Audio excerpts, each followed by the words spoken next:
She arrived at the gala as a guest and then left as a storm no one saw coming. Under the crystal chandeliers of New York's elite, billionaire heiress Vivian Royce smirked, called her a fraud in borrowed power, and ordered security to escort her out. Cameras flashed, laughter spread, and arrogance filled the air. What no one at that table knew was this: the black woman they humiliated was Amara Lewis, a self-made CEO with a $40 billion empire, and before dawn, she'd owned the Royce family's entire dynasty. The Royce Foundation Gala was supposed to celebrate the future of innovation. Instead, it exposed the rot still hiding beneath polished marble and charity smiles. Amara Lewis stepped out of her car beneath the grand awning of the Royce Hotel. The media lights flickered, reporters whispered, and a dozen cameras tilted her way. She was one of the most influential CEOs in the country, the founder of Lewis Global Holdings, a firm that had turned failing corporations into billion-dollar success stories. Yet as she entered the ballroom, heads turned not in respect but in quiet judgment. The air smelled of perfume, power, and old money. Every handshake was rehearsed, every smile measured, and at the center of it all stood Vivian Royce, the heiress to the Royce Group, a dynasty that built its wealth from inheritance, not innovation. Amara, Vivian purred as she approached, her voice dripping with condescension. So glad you could join us. I didn't realize they extended invitations so broadly this year. Amara returned the smile.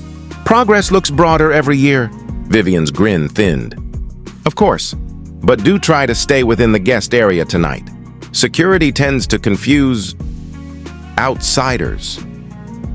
The surrounding guests chuckled politely, pretending not to hear the venom behind the joke.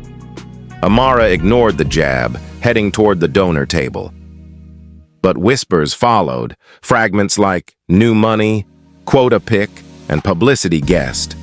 Each word sliced through the air like glass. Vivian wasn't done. She leaned to her assistant. Get a bottle ready. Champagne for the real guests only. Minutes later, when Amara reached for a flute of water, a waiter stopped her hand. I'm sorry, ma'am, that's reserved for donors. She arched an eyebrow. Check the name tag. He hesitated, then froze when he saw it. Amara Lewis, Platinum Benefactor. Before he could apologize, Vivian arrived with cameras nearby. Is there a problem here? No, Ms. Royce, the waiter stammered. Vivian gave Amara a pitying smile. Oh, I see, misunderstanding it happens. You'd be surprised how many guests pretend to belong. The photographers captured it all. Vivian's smile, Amara's calm, the tension that hummed like electricity. Amara's voice was steady. Pretending isn't really my style. Ownership is... Vivian laughed too loudly. Ownership? That's adorable. She turned to the cameras. Let's not confuse ambition with access. The laughter that followed wasn't kind. It was the kind that told Amara she'd been placed where they thought she belonged, beneath them. Moments later, Vivian waved over security. Escort her outside, please. We can't have imposters disturbing the donors. The guard hesitated. Ma'am, she's on the list. Vivian's tone sharpened. Then take her off it. The ballroom fell silent as Amara was surrounded by guards, cameras flashing like gunfire. She didn't flinch. She didn't beg. She simply reached for her phone, pressed one number, and said 3 calm words. Activate Protocol 7. The guards froze. So did the servers, the executives, and even Vivian, who frowned. What did you just say? Amara smiled faintly. A business call. You'll feel it soon. She walked out of the ballroom with deliberate calm, her heels echoing against marble as whispers erupted behind her. Within 30 minutes, Lewis Global Holdings initiated a silent buyout, targeting Royce Group's creditors, partners, and underfunded divisions. By midnight, Amara's legal team had filed emergency acquisition documents. By 2 a.m., financial control shifted, and by sunrise, Vivian's phone wouldn't stop ringing. Her father, her board members, her CFO, all calling with panic in their voices. Vivian, one executive said, We've lost majority shares. What do you mean lost them? They've been purchased overnight. By who? A long pause. Then the voice came back, hesitant, afraid. By Amara Lewis.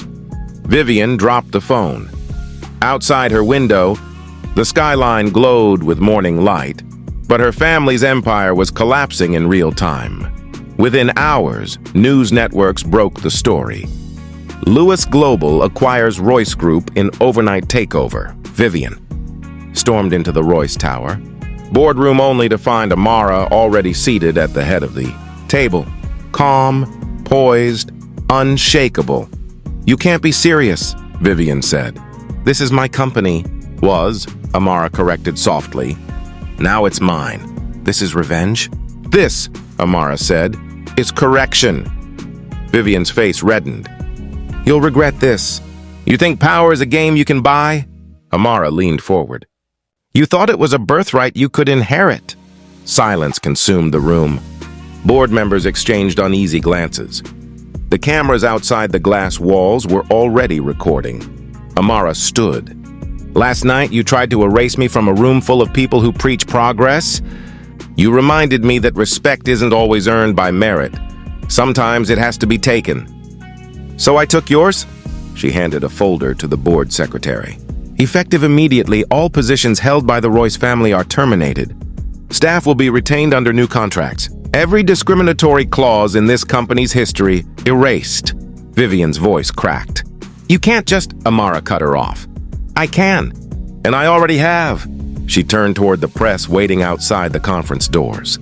Cameras flashed once again, but this time she was the one framed in power. When asked for comment, she spoke calmly. "Arrogance collapses fastest when it underestimates intelligence. The Royce name built a kingdom on exclusion. Today, that kingdom belongs to everyone who was told they'd never enter its gates." That quote went viral in hours. Stock markets praised her takeover as decisive and visionary. The Royce dynasty was finished, absorbed, restructured, forgotten, and Amara Lewis didn't just buy an empire. She bought her respect back, with interest. If you believe silence is the wrong answer to arrogance, let your voice be heard. Like this video, share it everywhere, and tell us in the comments where you're watching from, and which moment hit you hardest. Subscribe and turn on notifications for more stories where power meets justice.